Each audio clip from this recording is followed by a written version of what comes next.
look at it then. Schmuck.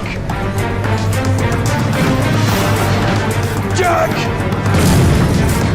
I have a lot of pride in myself and what I do. Karma really bites you in the ass. From getting fired from the Marines for sexist comments to being eliminated by the woman you cheated with, Hell's Kitchen has delivered some of the most poetic justice moments in reality TV history. These are the 5 times Karma served up the perfect dish of revenge, piping hot and absolutely deserved. Raj's cocky salmon disaster. Season 8 opened with one of the most satisfying instant karma moments in Hell's Kitchen history.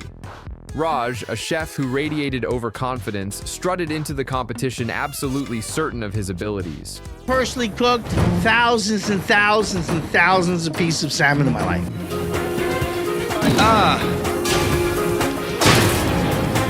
When it came time to cook salmon, he made sure everyone knew about his extensive experience. I personally cooked thousands and thousands and thousands of pieces of salmon in my life, he declared with unwavering confidence. With that kind of resume, surely his salmon would be flawless, right? Wrong. Dead wrong. When Raj delivered his fish to Gordon Ramsay, the celebrity chef's reaction said everything.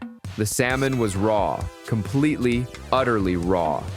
Gordon's iconic response echoed through the kitchen as he obliterated the fish, slamming it down with such force that pieces flew everywhere. For someone who claimed to have cooked thousands upon thousands of salmon, this was beyond embarrassing. But here's where it gets even better. If you thought someone with that much supposed experience couldn't possibly screw up a second time, you couldn't be more wrong. Raj approached the pass again with his refire. Raj! Come here, you. It's raw. It's fucking raw! It's real, okay. 2 seconds, 1, 2, I need 30 seconds, 1 minute, he stammered, clearly flustered. Gordon called him over, and what followed was television gold. Rob's refusal comes full circle.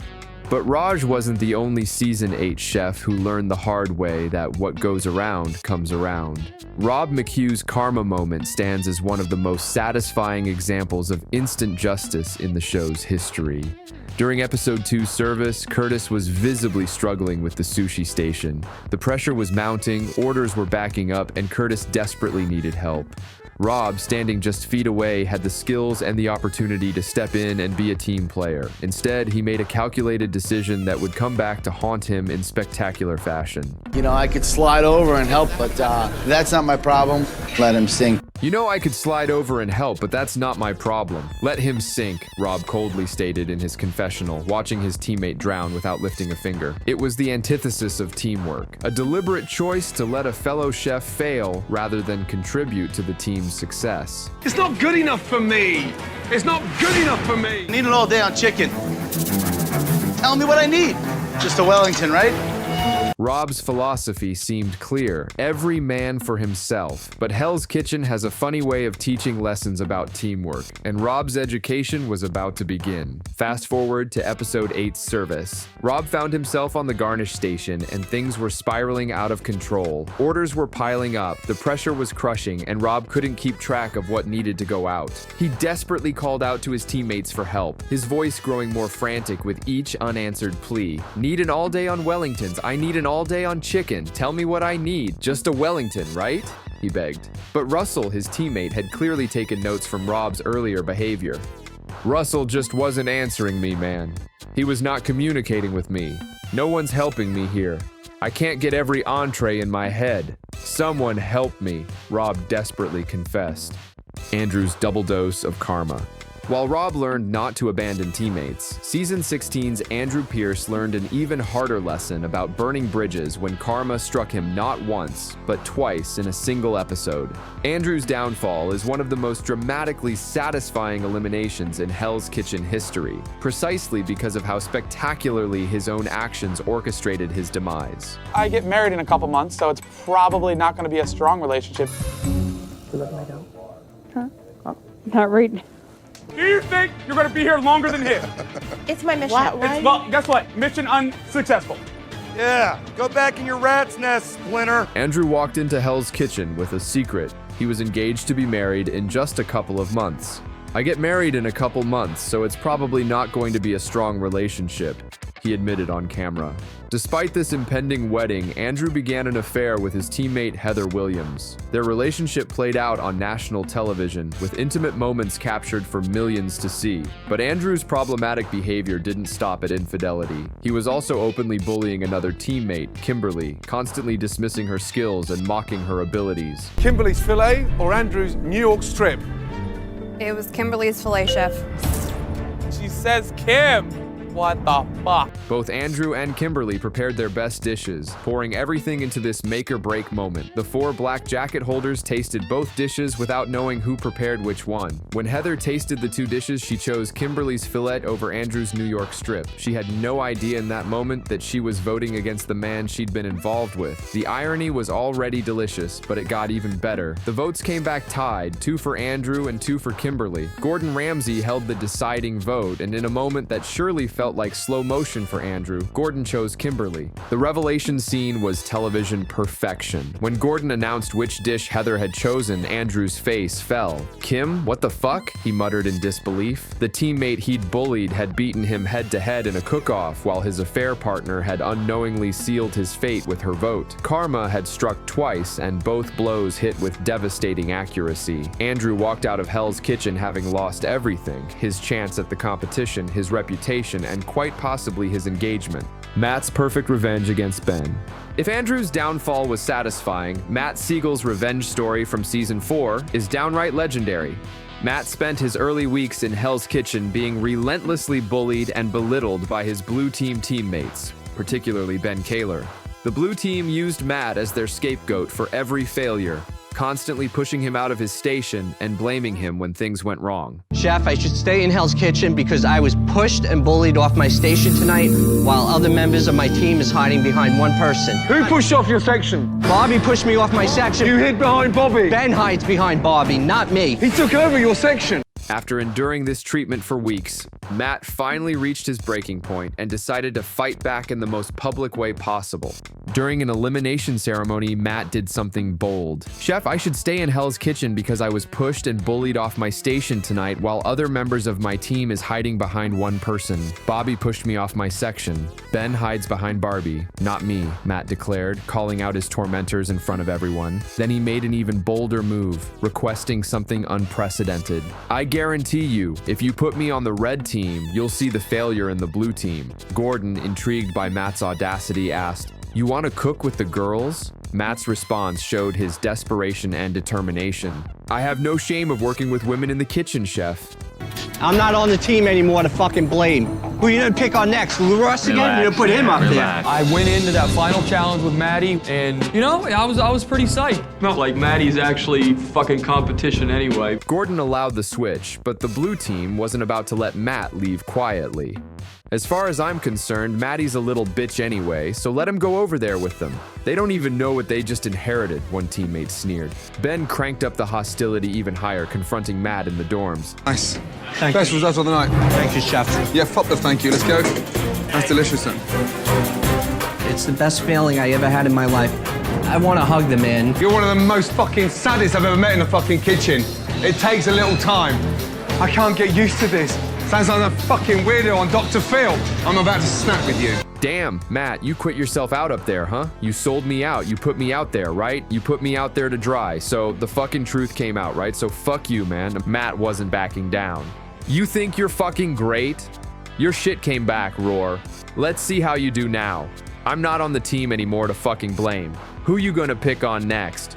Matt put on a stellar performance, executing dish after dish flawlessly. Gordon's praises rained down. Very nice of the night. Thank you, chef. Yeah, that's delicious. Matt was glowing. It's the best feeling I ever had in my life. I want to hug the man. Meanwhile, on the blue team, Ben was imploding. Gordon's fury grew with each mistake. You're one of the most fucking saddest I've ever met in a fucking kitchen. Then came the final nail in Ben's coffin. Over an hour and a half into service, Ben made a catastrophic error. We've run out of lamb. They're 5 the fucking entree. And you tell me now. I got a chef. I'll take care of it. Oh fuck, Gordon exploded, unable to believe the incompetence. Matt was absolutely loving every second of it. But you are joking, aren't you? We've run out of lamb. They're 5 the fucking entrees, and you tell me now. I got it, chef. I'll take care of it. They'd use me as a scapegoat and put me out there and say I'm the weakest and I hide behind everyone. The scapegoat's no longer there and you got no one to blame.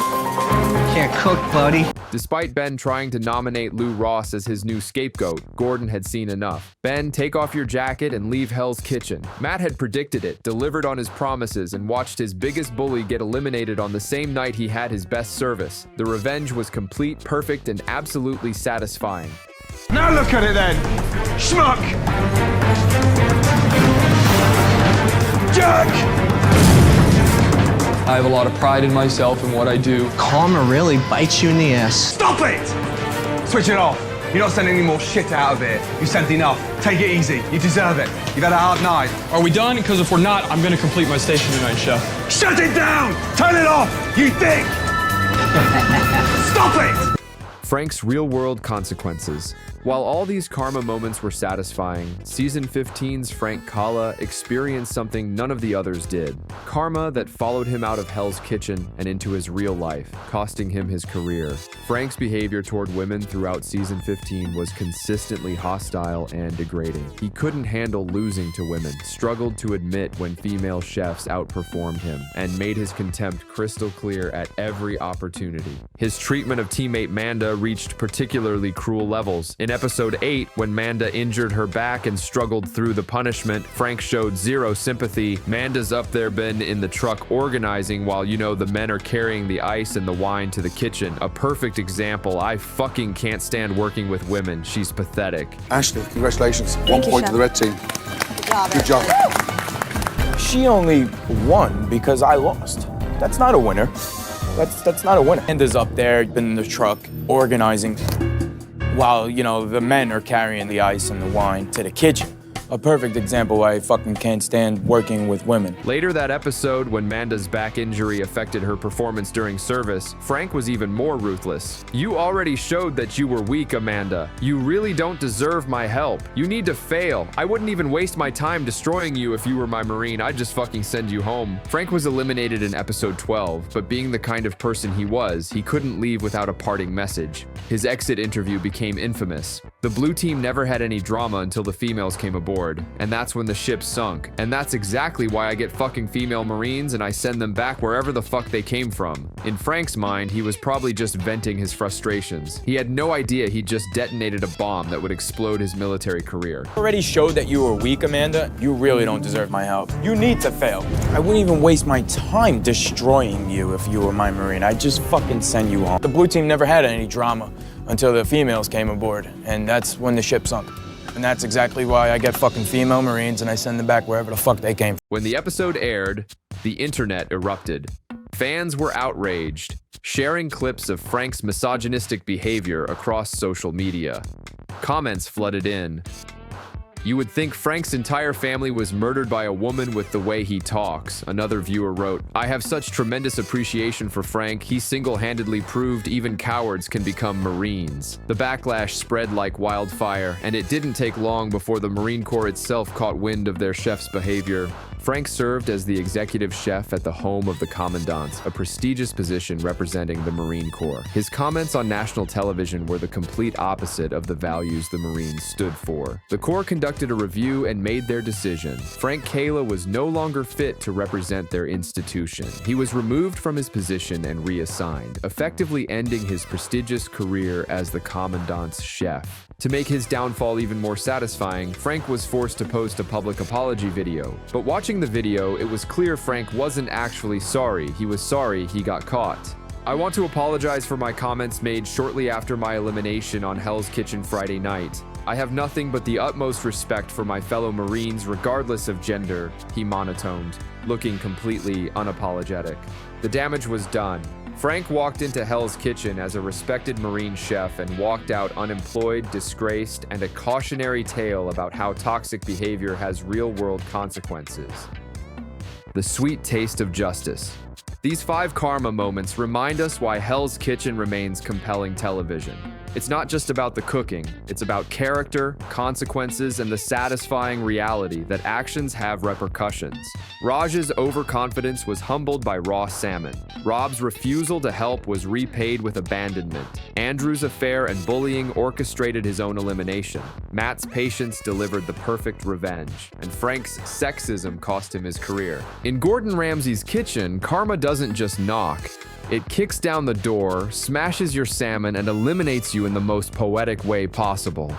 These moments prove that in Hell's Kitchen, what you put out into the world has a funny way of ending up back on your plate. And sometimes, that dish is served ice cold, exactly when you least expect it, but exactly when you most deserve it. If you enjoyed watching these chefs get exactly what they deserved, make sure to hit that like button and subscribe for more Hell's Kitchen content. Drop a comment below telling us which karma moment satisfied you the most, and let us know what other Hell's Kitchen moments you want us to cover next. Because in Gordon Ramsay's kitchen, justice is always on the menu, and we're here to serve it up fresh.